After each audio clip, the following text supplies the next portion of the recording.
Good morning mga katatay. Meron na naman tayong topic ngayon mga katatay. May nagtatanong sa atin kung ilang months para maglagay ng ring ng leg band sa ibon mga katatay. Ayan, meron tayong ibon tsaka leg band mga katatay.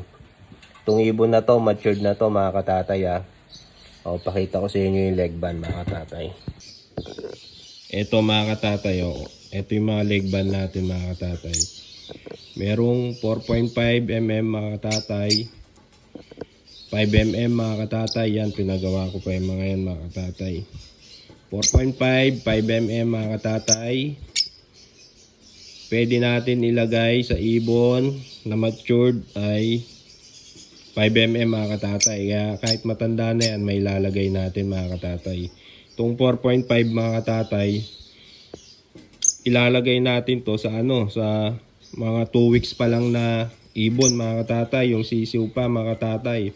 Kasi pag nag-mature yung ibon mga katatay, di na to papasok itong 4.5 na to mga katatay. Di tulad na mga 5 mm mga katatay, yan kahit matanda na yung ibon, kahit proven na, pwede mong ipasok tong 5 mm mga katatay. Halimbawa nakalimutan mong ilagay nung sisiw pa, dahil 5 mm siya, pwede mo siyang ilagay mga katatay.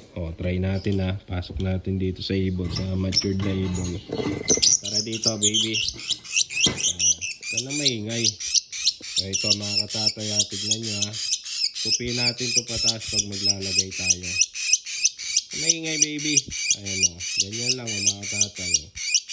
I-shoot nyo lang dyan diba? Dali lang, ito maingay. Ayan mga tatay matured na ibon yan ha, 5 mm yung sing-sing. Ayan mga tatay. Shoot na nakatupi sa taas shoot na. Ayan mga tatay, shoot na. 5 mm yan ha, kahit matanda na yung ibon na. Ayan. Kahit mag-matured na yan, pwede nyo ilagay. Basta 5 mm yung ring nyo mga tatay. Tanggalin natin mga tatay para maniwala kayo pwede rin tanggalin. Tanggal na mga tatay.